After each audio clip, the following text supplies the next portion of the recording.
Hi all, എല്ലാവർക്കും നമസ്കാരം. അപ്പോൾ നമുക്ക് പുതിയ കേരള PSCയുടെ കുറച്ച് നോട്ടിഫിക്കേഷൻസ് വന്നിട്ടുണ്ട്. സിവിൽ എഞ്ചിനീയറിംഗ് ഉദ്യോഗാർത്ഥികൾ വളരെയധികം നാൾ കാത്തിരുന്ന കുറച്ച് വേക്കൻസീസ് അല്ലെങ്കിൽ നോട്ടിഫിക്കേഷൻസ് ആണ് നമുക്ക് വന്നിരിക്കുന്നത്. സോ നമുക്ക് ഡിസംബർ 16 ചേർന്ന PSC മീറ്റിംഗ് മിനിറ്റ്സ് ആയിരുന്നു പബ്ലിഷ് ആയിട്ടുള്ളത്. അപ്പോൾ അതിനകത്ത് പറയുന്നത് പ്രകാരം നമുക്ക് 4 നോട്ടിഫിക്കേഷൻസ് ആണ് വന്നിട്ടുള്ളത്. ഇതിനകത്ത് ചിലപ്പോൾ വിസിബിലിറ്റി കുറച്ച് കുറവായിരിക്കും. ഞാൻ പറയാം ഏതൊക്കെയാണ്. LSTD AE, അതായത് ലോക്കൽ സെൽഫ് ഗവൺമെൻറ് ഡിപ്പാർട്ട്മെൻറ്റിലെ അസിസ്റ്റൻറ്റ് എഞ്ചിനീയർ, ജനറൽ റിക്രൂട്ട്മെൻറ്റും അതുപോലെ തന്നെ ഡിപ്പാർട്ട്മെൻറ്റിലുള്ള കാൻഡിഡേറ്റ്സിന് വേണ്ടി ഡിപ്പാർട്ട്മെൻറ്റൽ കോട്ട അല്ലെങ്കിൽ ഡിപ്പാർട്ട്മെൻറ്റിലുള്ള റിക്രൂട്ട്മെൻറ്റുമുണ്ട്.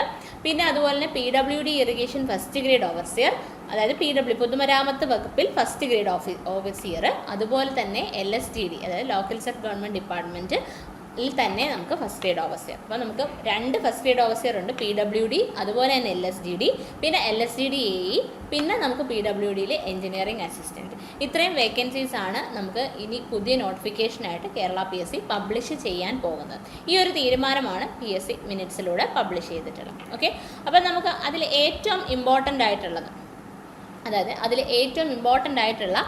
ആദ്യത്തെ നമ്മുടെ നോട്ടിഫിക്കേഷനാണ് LSTD AE എന്ന് പറയുന്നത്. നമുക്കറിയാം LSTD AEയുടെ നോട്ടിഫിക്കേഷൻ നമ്മൾ കഴിഞ്ഞ വർഷം മുതൽ എക്സ്പെക്ട് ചെയ്തിരുന്നതാണ്.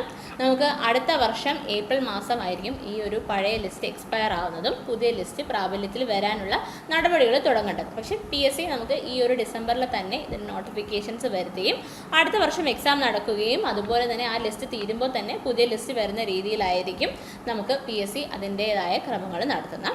സോ നമുക്ക് പഴയ ലിസ്റ്റിലേക്ക് ഒന്ന് നോക്കാം. അസിസ്റ്റൻറ്റ് എഞ്ചിനീയർ LSTD പഴയ ലിസ്റ്റിന് നമുക്ക് നിലവിൽ വന്നത് 21/4/2022 നമുക്ക് 2025 4th മന്ത് അതായത് ഏപ്രിൽ വരെ ഈ ഒരു ലിസ്റ്റ് കാലാവധി ഉണ്ടായിരിക്കുന്നതാണ്. ഇതിൽ അഡ്വൈസ് പോയിട്ടുള്ള ടോട്ടൽ നമ്പർ ഓഫ് അഡ്വൈസ് എന്ന് പറഞ്ഞാൽ 317 ആണ്. അപ്പം 317 പേർക്ക് ഇതിനോടകം തന്നെ പഴയ ലിസ്റ്റിൽ അഡ്വൈസ് പോയിട്ടുണ്ട്. ആൻഡ് ലാസ്റ്റ് അഡ്വൈസ് പോയത് കഴിഞ്ഞ മാസമാണ്, നവംബർ മാസം 13-ാം തീയതിയാണ് ലാസ്റ്റ് അഡ്വൈസ് പോയിട്ടുള്ളത്. അപ്പം നവംബർ മന്ത് പോയി, ഇനി നമുക്ക് ഏപ്രിൽ വരെ നമുക്ക് വാലിഡിറ്റി ഉണ്ട് എന്നതിൻ്റെ അർത്ഥം ഇനിയും ഈ ഒരു ലിസ്റ്റിൽ ഇത് റിക്രൂട്ട്മെൻറ്റ് നടക്കാൻ ചാൻസസ് ഉണ്ട്. 317 എന്നുള്ളത് ഫൈനൽ നമ്പർ അല്ല, ലിസ്റ്റിന് ഇനിയും കാലാവധി ഉള്ളത് കൊണ്ട് തന്നെ ഇനിയും അഡ്വൈസസ് നടക്കാനായിട്ടുള്ള സാധ്യതയുണ്ട്. ഓക്കെ, അപ്പം നമുക്ക് നമ്മുടെ അതിൻ്റെ റാങ്ക് ലിസ്റ്റ് ഒന്ന് നോക്കാം. റാങ്ക് ലിസ്റ്റ് പ്രകാരം നമുക്ക് മെയിൻ ലിസ്റ്റിൽ ഇത് ഫസ്റ്റ് റാങ്ക്സും ലാസ്റ്റ് റാങ്ക്സും ആണ് കാണിച്ചിരിക്കുന്നത്. മെയിൻ ലിസ്റ്റിൽ 727 പേരാണ് ഉള്ളത്. അപ്പം നമുക്ക് ഏകദേശം ഈ ലിസ്റ്റിൻ്റെ പകുതിയോളം, മെയിൻ ലിസ്റ്റിൻ്റെ പകുതിയോളം റിക്രൂട്ട്മെൻറ്റ് നടക്കും എന്ന് തന്നെ പ്രതീക്ഷിക്കാം നമ്മുടെ ലിസ്റ്റ് തീരുമ്പോഴത്തേക്കും.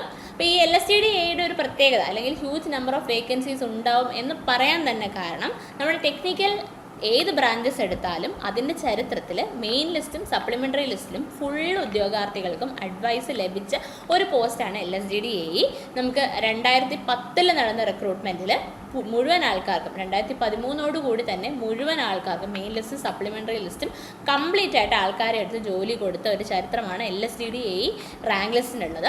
അതുപോലെ തന്നെ പിന്നീട് നടന്ന എക്സാമിന് നമ്മുടെ മെയിൻ ലിസ്റ്റ് കംപ്ലീറ്റ് ആൾക്കാർക്കും ലാസ്റ്റ് കിടന്ന റാങ്കിന് വരെ ഫൈനലി അഡ്വൈസ് പോവുകയും ഇപ്പോൾ നിലവിലുള്ള റാങ്ക് ലിസ്റ്റിന് പകുതിയിൽ വരെ അഡ്വൈസസ് പോവുകയും ചെയ്യുകയായിരിക്കും ഇപ്പോഴത്തെ ഒരു ട്രെൻഡ് എന്ന് പറയും. അപ്പം നമുക്ക് ഇനി ഇപ്പോൾ വന്നിരിക്കുന്ന LSTD AE നോട്ടിഫിക്കേഷനും നമുക്ക് എന്താണ് പകുതിയോളം റിക്രൂട്ട്മെൻറ്റ് നമ്മൾ എക്സ്പെക്ട് ചെയ്യുന്നുള്ളൂ. അതായത് നമ്മളെപ്പോഴും വേഴ്സിന് വേണ്ടി എക്സ്പെക്ട് ചെയ്ത് പഠിക്കുക എന്നുള്ളതാണ്. സോ നമ്മുടെ ടാർഗറ്റ് എന്ന് പറഞ്ഞാൽ 100 അല്ലെങ്കിൽ 100-നകത്ത് റാങ്ക്, 100 അല്ലെങ്കിൽ 50-നകത്ത് റാങ്ക് വാങ്ങുക എന്നുള്ളതായിരിക്കണം നമ്മുടെ ലക്ഷ്യം. സോ അതിന് വേണ്ടിയിട്ട് നോട്ടിഫിക്കേഷൻ വരാൻ തുടങ്ങുന്നു എന്നറിയുമ്പോൾ തന്നെ പഠിച്ചു തുടങ്ങാം. ബിക്കോസ് കഴിഞ്ഞ ഒരു വർഷമായിട്ട് തന്നെ LSTD AEക്ക് പ്രിപ്പയർ ചെയ്യുന്ന ആൾക്കാർ നമ്മുടെ എൻട്രിയിൽ തന്നെയുണ്ട്. സോ എൻട്രിയിൽ നമുക്ക് LSTD AEക്ക് വേണ്ടിയിട്ടുള്ള ബാച്ചസ് റണ്ണിങ് ആണ്. പിനക്കിൾ ബാച്ച് എന്നാണ് ഒരു ബാച്ച് അറിയപ്പെടുന്നത്. LSTD AE മാത്രം ഫോക്കസ് ചെയ്തിട്ടുള്ള ബാച്ചാണ്. സോ ഈ ബാച്ചിനെ കുറിച്ച് കൂടുതൽ ഡീറ്റെയിൽസ് അറിയാനായി താഴെയുള്ള ഫോം ഫില്ല് ചെയ്യുക. ഓക്കെ, അപ്പോൾ നമ്മുടെ LSTD AEയുടെ കഴിഞ്ഞ വർഷത്തെ കട്ട് ഓഫ് നമുക്കൊന്ന് നോക്കാം. കഴിഞ്ഞ റാങ്ക് ലിസ്റ്റിൻ്റെ കട്ട് ഓഫ് എന്ന് പറഞ്ഞാൽ 48.33 ആണ്. അതായത് 48.33 ആയിരുന്നു കട്ട് ഓഫ്. റാങ്ക് ലിസ്റ്റിൽ കയറാൻ വേണ്ട മിനിമം മാർക്കാണ് 48.33. അപ്പോൾ നമ്മൾ മനസ്സിലാക്കേണ്ടത് AEയുടെ കട്ട് ഓഫ് എന്ന് പറഞ്ഞാൽ 40-ന് താഴെ നിന്നിരുന്ന കാലഘട്ടത്തിൽ നിന്ന് 50 അടുപ്പിച്ച് വന്നുകൊണ്ടിരിക്കുന്ന കാലഘട്ടമാണിത്. അപ്പം നമ്മുടെ ടാർഗറ്റ് എന്ന് പറഞ്ഞാൽ 60-ക്കും 70-ക്കും ഇടയ്ക്ക് അല്ലെങ്കിൽ 70+ എന്ന് പറയുന്ന മാർക്കായിരിക്കണം AE എക്സാമിന് തയ്യാറെടുക്കുന്ന ഓരോ ഉദ്യോഗാർത്ഥികളും ടാർഗറ്റ് ചെയ്യേണ്ട റാങ്ക് മാർക്ക് എന്ന് പറയുന്നത്. എന്നാൽ മാത്രമേ നമുക്ക് 50-ന് താഴെ ഒരു റാങ്ക് കിട്ടുകയും അതുപോലെ തന്നെ നമുക്ക് ആദ്യത്തെ അഡ്വൈസുകളിൽ ജോലി ലഭിക്കുകയും ചെയ്യും. അപ്പോൾ വീണ്ടും ഞാൻ മനസ്സിലാക്കി തരികയാണ്, സിവിൽ എഞ്ചിനീയറിംഗ് ഉദ്യോഗാർത്ഥികൾക്ക് കിട്ടാവുന്ന ബിടെക് കഴിഞ്ഞിട്ടുള്ള ഡിപ്പാർട്ട്മെൻറ്റിൽ കയറാൻ പറ്റുന്ന ഏറ്റവും ഉയർന്ന യോഗ്യത ആയതുകൊണ്ട് തന്നെ ഇതൊരു സുവർണ അവസരമായിട്ട് എടുത്ത് പഠിച്ചു തുടങ്ങുക. ഓക്കെ, ഇനി രണ്ടാമത്തെയാണ് നമ്മുടെ അടുത്ത റിക്രൂട്ട്മെൻ്റ് ആണ് first grade overseer draftsman civil നമുക്ക് പബ്ലിക് വർക്ക്സ്. ഓക്കെ, ഇപ്പോൾ നമ്മുടെ പൊതുമരാമത്ത് വകുപ്പിലുള്ള ഫസ്റ്റ് ഗ്രേഡ് ഓവർസിയറിൻ്റെ നോട്ടിഫിക്കേഷനാണ് ഇനി വരാൻ പോകുന്നത്.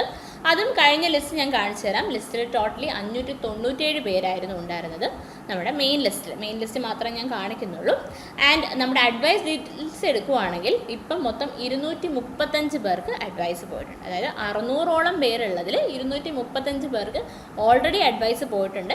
ലാസ്റ്റ് അഡ്വൈസ് പോയത് നവംബർ മന്ത് കഴിഞ്ഞ മാസമാണ്. ഇതിൻ്റെ ലിസ്റ്റ് നിലവിൽ വന്നത് 2/11/2022 അതായത് 2025 നവംബർ മാസം, അടുത്ത വർഷം നവംബർ മാസം വരെ ഈ ഒരു ലിസ്റ്റിന് കാലാവധിയുണ്ട്. അതായത് നമുക്ക് ഇനിയും ഒരു വർഷത്തോളം ഈ ഒരു ലിസ്റ്റിന് വാലിഡിറ്റി ഉണ്ടായത് കൊണ്ട് തന്നെ ഈ ലിസ്റ്റിൽ നിന്ന് ഇനിയും നമുക്ക് റിക്രൂട്ട്മെൻറ്റ് നടക്കും എന്ന് തന്നെ പ്രതീക്ഷിക്കാം. അതായത് നമുക്ക് 600 പേരുള്ളതിൽ അറ്റ്ലീസ്റ്റ് ഒരു 300 പേർക്കെങ്കിലും റിക്രൂട്ട്മെൻറ്റ് ലഭിക്കുമെന്ന് തന്നെ പ്രതീക്ഷിക്കാം. അപ്പോഴും നിങ്ങൾ നോക്കിക്കോളൂ, 300 എന്ന് പറയുന്നത് ടെക്നിക്കൽ ജോബ് ഓപ്പർച്യൂണിറ്റി പ്രകാരം വലിയൊരു നല്ല നമ്പർ തന്നെയാണ്. ഫസ്റ്റ് ഗ്രേഡ് ഓവർസിയർ ആയിട്ട് നിങ്ങൾക്ക് കയറുന്നതും നല്ലൊരു ജോബ് തന്നെയാണ്. അപ്പം അതും നമുക്ക് ഈ ഒരു ഇത്രയും നമ്പർ ഓഫ് വേക്കൻസീസ് വരുന്ന ഒരു ഡിപ്പാർട്ട്മെൻറ്റ് ആയതുകൊണ്ടാണ് ഞാൻ സ്ട്രെസ് ചെയ്ത് പറയുന്നത്.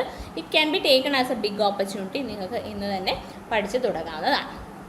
ഓക്കെ, ഇനി നമ്മുടെ കട്ട് ഓഫിലേക്ക് വരുമ്പോൾ ഫസ്റ്റ് ഗ്രേഡ് ഓവർസിയറിൻ്റെ കട്ട് ഓഫ് 85.33 ആണ്. അതായത് 85.33 ആണ് നമ്മുടെ കട്ട് ഓഫ് എന്ന് പറയുന്നത്. ആൻഡ് യു ക്യാൻ സി 85.33 എന്ന് പറഞ്ഞാൽ നല്ലൊരു മാർക്കാണ്. ഈ ഒരു മാർക്ക് എത്തിക്കഴിഞ്ഞാൽ മാത്രമാണ് നമുക്ക് മിനിമം നമ്മുടെ റാങ്ക് ലിസ്റ്റിൽ കയറി പറ്റാൻ ഒരു സാധ്യതയെങ്കിലും കാണുന്നുള്ളൂ. ആൻഡ് നിങ്ങളൊരു കാര്യം മനസ്സിലാക്കേണ്ടത്, റാങ്ക് ലിസ്റ്റിൽ കയറി പറ്റുക എന്നതുകൊണ്ട് ജോലി ഒരിക്കലും ഇപ്പോഴത്തെ ഒരു ഈ അഡ്വൈസ് നില വെച്ച് കിട്ടണം എന്നില്ല. നമുക്ക് 100-നകത്ത് അല്ലെങ്കിൽ 50-നകത്ത് റാങ്ക് ലഭിച്ചാൽ മാത്രമേ ജോലി കിട്ടത്തുള്ളൂ. സോ നമ്മുടെ ടാർഗറ്റ് എന്ന് പറഞ്ഞാൽ 90+ മാർക്കായിരുന്നു. അതായത് വളരെ ചുരുക്കം ക്വസ്റ്റ്യൻസ് മാത്രമേ നമുക്ക് ഉപേക്ഷിക്കാനായിട്ട് പറ്റത്തുള്ളൂ. അതായത് സിലബസ് എടുത്തു കഴിഞ്ഞാൽ 100% കവർ ചെയ്തുകൊണ്ട് പോയിട്ട് അവിടെ വരുന്ന എക്സെപ്ഷണൽ ക്വസ്റ്റ്യൻസ് മാത്രം നമ്മുടെ കയ്യിൽ നിന്ന് പോകുന്ന രീതിയിലായിരിക്കണം നമ്മുടെ തയ്യാറെടുപ്പ്. ഫസ്റ്റ് ഗ്രേഡ് ഓവർസിയർ ആണ്. ബിടെക് കഴിഞ്ഞവർക്കും ഡിപ്ലോമ കഴിഞ്ഞവർക്കും ഒരുപോലെ അപ്ലൈ ചെയ്യാൻ സാധിക്കും. ബിടെക് കഴിഞ്ഞ ഉദ്യോഗാർത്ഥികൾക്ക് അസിസ്റ്റൻറ്റ് എഞ്ചിനീയർ എക്സാമിന് പഠിക്കുന്നതിനോടൊപ്പം തന്നെ ഫസ്റ്റ് ഗ്രേഡ് ഓവർസിയർ എക്സാമിനും പഠിക്കാനായിട്ട് സാധിക്കും. കാര്യം സിലബസിൽ കുറേ കാര്യങ്ങൾ കോമൺ ആയിട്ടുണ്ട്. പക്ഷേ A ലെവലിലെ ക്വസ്റ്റ്യൻസും ഡിപ്ലോമ ലെവൽ അല്ലെങ്കിൽ ഫസ്റ്റ് ഗ്രേഡ് സബ് എഞ്ചിനീയർ ലെവലിലെ ക്വസ്റ്റ്യൻസൊക്കെ ദേ ആർ എൻറ്റയർലി ഡിഫറെൻറ്റ്. ആ ഡിഫറൻസ് മനസ്സിലാക്കിക്കൊണ്ട് തന്നെ പ്രിപ്പറേഷൻ നിങ്ങൾ നടത്തണം. സോ ഓവർസിയർ എക്സാംസിന് വേണ്ടിയിട്ട് ഒരു എക്സ്ക്ലൂസീവ് ബാച്ച് നമ്മുടെ എൻട്രിയിൽ അവൈലബിൾ ആണ്. സോ ഈ കോഴ്സിൻ്റെ ഒക്കെ ഡീറ്റെയിൽസ് അറിയാനായിട്ട് താഴെയുള്ള ഫോം നിങ്ങൾ ഫില്ല് ചെയ്താൽ മതിയാകും. ഓക്കെ, ഇനി അടുത്തത് LSGD AE ആണ്. LSGD AE നമുക്ക് നമ്മുടെ ലിസ്റ്റ് നിലവിൽ വന്നത് 14/7/2022 അതായത് 2025 ജൂലൈ മാസത്തിൽ നമ്മുടെ ലിസ്റ്റ് തീരും. ഇപ്പോൾ ഓൾറെഡി നമുക്ക് എത്ര ടോട്ടൽ 315 അഡ്വൈസ് പോയിട്ടുണ്ട്. അപ്പോൾ നോക്കിക്കോളൂ, 300 ഓൺ ആവറേജ് 300 അഡ്വൈസസ് എയും ഓവർസിയർ ഗ്രേഡ് 1 പോകുന്നുണ്ട്. അപ്പോൾ 300 എന്ന് പറയുന്നത് നമ്മളെ സംബന്ധിച്ച് ഒരാൾ മതി. നമുക്ക് ആ 300-ൽ ഒരാൾ മാത്രം ആയാൽ മതി. നമുക്ക് ഉള്ള വേക്കൻസി എന്ന് പറയുന്നത് ഒരെണ്ണമായാൽ പോലും നമുക്കുള്ളതാണ് എന്ന് വിചാരിച്ച് പഠിക്കണം. അപ്പോൾ 300 വേക്കൻസി 300 ആൾക്കാരിൽ ഒരാളായാൽ മാത്രം മതി നമുക്ക് ജോലി കിട്ടാനായിട്ട്. അപ്പോൾ അതറിഞ്ഞിരിക്കുക. 7/11 അതായത് നമുക്ക് ലാസ്റ്റ് അഡ്വൈസ് പോയത് കഴിഞ്ഞ മാസം തന്നെയാണ്. 7/11/2024 ഇനിയും നമ്മുടെ ലിസ്റ്റ് നിലവിൽ വന്നത് 7ാം മാസത്തിലാണ്, അതായത് ജൂലൈയിലാണ് വന്നത്. ഇനിയും നമുക്ക് ജൂലൈ വരെ 7 മാസത്തോളം ഇനിയും നമ്മുടെ ലിസ്റ്റിൻ്റെ കാലാവധി ഉണ്ട്. സോ കുറച്ചുകൂടെ നമ്പർ ഓഫ് റിക്രൂട്ട്മെൻറ്റ് നമുക്ക് ഇതുവഴി നടക്കും എന്ന് തന്നെ പ്രതീക്ഷിക്കാം. ഓക്കെ, അപ്പോൾ റാങ്ക് ലിസ്റ്റ് വീണ്ടും ഞാൻ കാണിക്കാം. പിന്നെ നിങ്ങൾ ഈ റാങ്ക് ലിസ്റ്റ് ഇപ്പം ഞാൻ കാണിച്ചപ്പോൾ തന്നെ ശ്രദ്ധിച്ചിട്ടുണ്ടായിരിക്കും, ഒരുവിധം ഫസ്റ്റ് റാങ്കൊക്കെ വരുന്നത് കോമൺ ആൾക്കാർക്കാണ്. അപ്പോൾ നമുക്ക് ഫസ്റ്റ് ഗ്രേഡ് എക്സാംസ് പല ഡിപ്പാർട്ട്മെൻറ്റിലേക്ക് വിളിച്ചിട്ടുണ്ടെങ്കിൽ അത് സിംഗിൾ എക്സാം ആയിട്ട് PSC നടത്താനുള്ള സാധ്യത കൂടുതലാണ്. സിംഗിൾ എക്സാം ആയിട്ട് നടത്തി കഴിഞ്ഞാൽ റാങ്ക് ലിസ്റ്റിൽ വരുന്ന ആദ്യത്തെ ആൾക്കാരൊക്കെ സെയിം തന്നെ ആയിരിക്കും. അപ്പോൾ അവർ ഡിപ്പാർട്ട്മെൻറ്റിൽ ചോയ്സ് എടുക്കും. LSCDയും PWDയും വന്നാൽ ഡെഫിനറ്റ്ലി PWD പോകാനാണ് ചാൻസ് കൂടുതൽ. സോ LSCയുടെ ലിസ്റ്റിൽ താഴെ കിടന്ന ആൾക്കാർക്ക് വീണ്ടും ജോലി കിട്ടാനുള്ള സാധ്യത വളരെ കൂടുതലാണ്. ആൻഡ് PWDയിൽ നമ്മുടെ ലിസ്റ്റിൽ ഉണ്ടായിരുന്ന നമ്പർ ഓഫ് ആൾക്കാരുടെ എണ്ണം 722 ആണ്. 722-ലാണ് 315 അഡ്വൈസസ് നമുക്ക് പോയിട്ടുള്ളത്. അപ്പോൾ ഇതാണ് നമ്മുടെ ഫസ്റ്റ് ഗ്രേഡ് ഓവർസിയർ PWDയുടെ ഒരു നില എന്ന് പറയുന്നത്. ആൻഡ് കട്ട് ഓഫ് മാർക്ക് 84.67 ആണ്. അതായത് 80+ തന്നെയാണ് കട്ട് ഓഫ്. 80ക്കും 85ക്കും ഇടയ്ക്കാണ് കട്ട് ഓഫ് വരുന്നത്. സോ നമ്മുടെ ടാർഗറ്റ് ഫസ്റ്റ് ഗ്രേഡ് ഓവർസിയർ എക്സാംസിന് 90+ ആയാൽ മാത്രമേ ജോലി ആദ്യത്തെ അവസരത്തിൽ തന്നെ നമുക്ക് കിട്ടുള്ളൂ. ഓക്കെ, ഇനി അടുത്തുള്ളത് PWDയിൽ തന്നെ എഞ്ചിനീയറിംഗ് അസിസ്റ്റൻ്റ് ആണ്. അത് നമുക്ക് ITI യോഗ്യതയുള്ള പരീക്ഷയാണ്.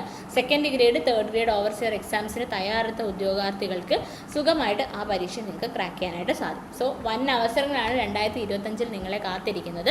സിവിൽ എഞ്ചിനീയറിംഗ് കഴിഞ്ഞ ഉദ്യോഗാർത്ഥികളോട് നമ്മൾ കുറേ കാലമായിട്ട് എല്ലാ സെഷൻസിലും പറയുന്നുണ്ട്, നമുക്ക് 2025 എന്ന് പറയുന്നത് ഒരുപാട് ലിസ്റ്റ് തീരുകയും നിങ്ങൾക്ക് അവസരങ്ങൾ വന്നു ചേരുന്ന ഒരു വർഷമാണ്. അതിന് വേണ്ടിയിട്ട് നമ്മൾ 2025 സ്റ്റാർട്ട് ചെയ്യാനോ ഒന്നും കാത്തിരിക്കേണ്ട ആവശ്യമില്ല. നോട്ടിഫിക്കേഷൻ വന്ന് തുടങ്ങുന്നതിന് മുന്നേ തന്നെ പഠിച്ചു തുടങ്ങാം. മിനിമം ഒരു 4-5 മാസം മുന്നിൽ കണ്ട് അതനുസരിച്ച് ടൈം ടേബിൾ സെറ്റ് ചെയ്ത് പഠിച്ചാൽ മാത്രമേ നമുക്ക് 50-നകത്ത് റാങ്ക് കിട്ടുള്ളൂ. ഒരു 4-5 മാസത്തെ കഷ്ടപ്പാട് മാത്രമേ നമുക്ക് ആവശ്യമുള്ളൂ. അതിനുശേഷം സർക്കാർ ജോലി എന്ന നമ്മുടെ സ്വപ്നം പോവുകയാണ്. സോ ഇതിന് വേണ്ടിയിട്ട് നിങ്ങൾ ഓരോ ദിവസവും വിലപ്പെട്ടതായിട്ട് കണ്ട് ഒരു നിമിഷം പോലും കളയാതെ പഠിക്കേണ്ടതാണ്. ഇപ്പോൾ ക്രിസ്മസ് വെക്കേഷനൊക്കെ വരുമ്പോഴത്തേക്ക് നമുക്ക് കുറച്ച് അവധികളും കാര്യങ്ങളും ഒക്കെ കിട്ടും. സോ ഈ അവധികളെല്ലാം എൻജോയ്മെൻറ്റ് നമുക്ക് അടുത്ത വർഷവും ചെയ്യാം, അല്ലെങ്കിൽ നമുക്ക് സെലിബ്രേഷനൊക്കെ അടുത്ത വർഷം ചെയ്യാം എന്നൊന്ന് കുറച്ച് നേരം മാറ്റി വെച്ച്, അല്ലെങ്കിൽ അതിൻ്റെ ഒപ്പം തന്നെ പഠിക്കാനായി കുറച്ച് സമയം നിശ്ചിതമായി മാറ്റി വെച്ച് പഠിച്ചു കഴിഞ്ഞാൽ അടുത്ത വർഷം സർക്കാർ ജോലി എന്ന സ്വപ്നം നിങ്ങൾക്ക് സാക്ഷാത്കരിക്കാൻ സാധിക്കും. പിന്നെ എൻട്രി ടെക്നിക്കൽ എന്ന ഈ യൂട്യൂബ് ചാനലിൽ നമ്മുടെ അപ്കമിങ് നോട്ടിഫിക്കേഷൻസ്, സിലബസ്, അതുപോലെ എക്സാമിന് ആവശ്യമായിട്ടുള്ള എല്ലാ കാര്യങ്ങളും നിങ്ങളോട് ഷെയർ ചെയ്യുന്നതാണ്. ചാനൽ ആരെങ്കിലും സബ്സ്ക്രൈബ് ചെയ്തിട്ടില്ലെങ്കിൽ ചാനൽ സബ്സ്ക്രൈബ് ചെയ്യുക. മാത്രമല്ല ഈ വീഡിയോ നിങ്ങളുടെ ഫ്രണ്ട്സിന് ആവശ്യമായിട്ട് തോന്നുകയാണെങ്കിൽ അവരിലേക്കും ഷെയർ ചെയ്ത് കൊടുക്കുക. So all the best. എല്ലാവരും നന്നായി പഠിച്ചു തുടങ്ങുക. Thank you.